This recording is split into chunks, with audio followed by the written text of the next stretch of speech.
Bonjour à tous, je suis avec Gilles William Golnadel. Monsieur Golnadel, bonjour. Bonjour. Alors, demain, Génération Identitaire organise une manifestation à Paris pour défendre ses droits. Vous-même avez accepté d'être un des avocats de Génération Identitaire. Où en est-on actuellement de la procédure et de la défense de Génération Identitaire?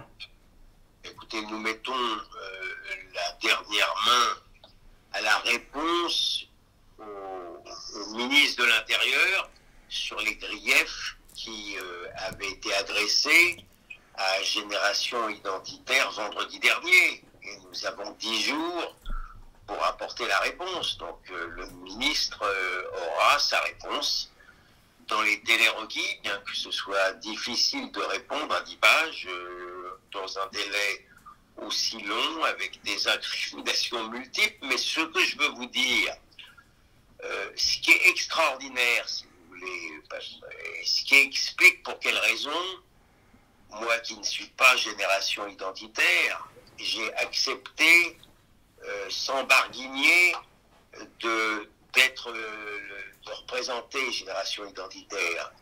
Il faut que vous sachiez que le prédécesseur de M. Darmanin, M. Castaner, ministre de l'Intérieur, a été interrogé par France Inter le 27 janvier. 27 janvier de cette année. C'est pas loin, le 27 janvier. Eh bien, le 27 janvier, M. Castaner a expliqué tranquillement à France Inter qu'il avait fait étudier par ses services juridiques le moyen de pouvoir faire dissoudre le Génération Identitaire, et que ses services juridiques lui avaient indiqué qu'il n'avait pas trouvé de faute juridique qui pouvait lui permettre de dissoudre Génération Identitaire. Alors il le regrettait sans doute profondément, mais mon point de vue est juridique.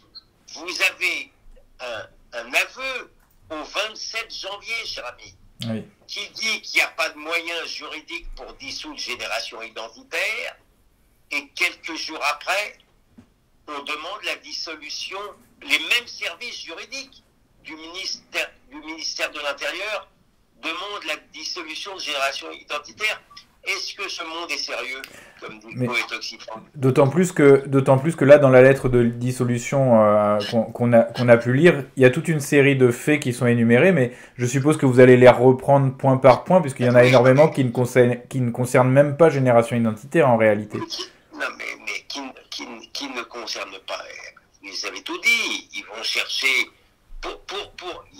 ils tentent pour accréditer quoi que ce soit. Ils font les fonds de tiroir, mais avec des gens qui ne concernent pas Génération Identitaire.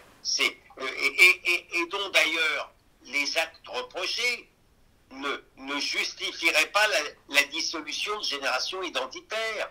Les grands principes qui sont aujourd'hui posés, c'est ça qui est surréaliste, si vous voulez. C'est que les grands principes qui sont posés par le ministère pour, paraît-il, justifier juridiquement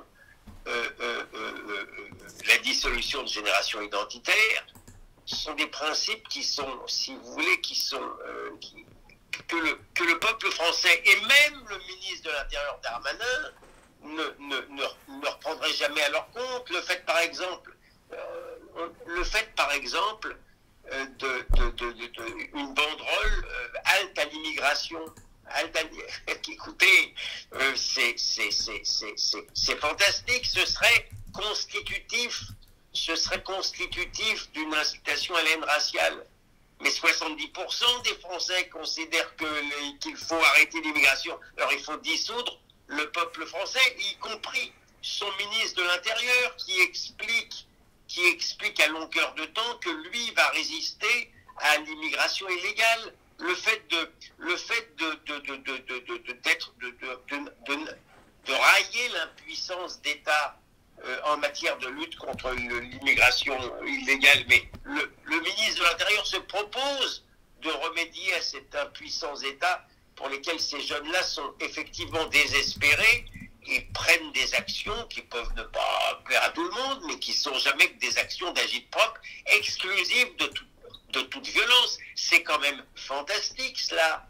Il n'y a pas un acte de violence qui soit reproché à Génération Identitaire. Ils n'ont jamais été condamnés pour ce qu'ils ont fait, pour leurs actions d'agit-prop. Jamais. Au contraire, ils ont été relaxés par la justice. Et encore une fois, est-ce que tout cela est sérieux? Le fait de dire leur action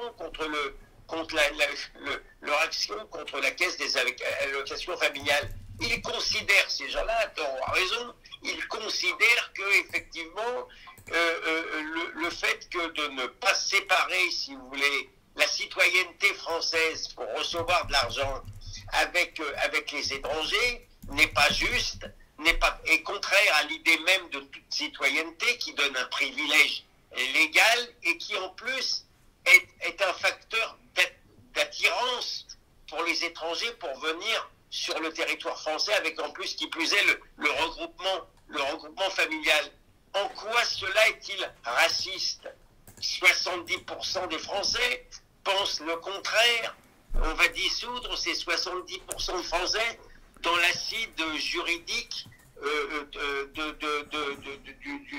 du service juridique du ministre de l'Intérieur qui nous expliquait que ça ne tenait pas il y a encore 15 jours. Est-ce que c'est sérieux tout cela? Alors, comment voulez-vous que je prenne cela au sérieux? Et pourtant, voilà, mais la milice, alors la deuxième incrimination, c'est la milice. La jurisprudence la plus formelle sur la milice, alors c'est vrai qu'ils mettent des blousons, ces petits jeunes mettent des blousons pour aller faire leur action. Alors dans un premier temps, on a expliqué que c'était des blousons de la gendarmerie, raison pour laquelle il fallait les condamner. Bon, finalement, on a trouvé que ça ne tenait pas. Alors maintenant, ce serait peut-être un uniforme, mais pour entrer dans une milice, vous avez une sélection. C'est un des critères jurisprudentiels. On fait une sélection physique. Si vous êtes apte physiquement à faire partie de cette milice, peut-être même si vous avez pratiqué les arts martiaux. Il n'y a rien de tel dans la sélection de Génération Identitaire. Un type de 70 ans peut adhérer à Génération Identitaire.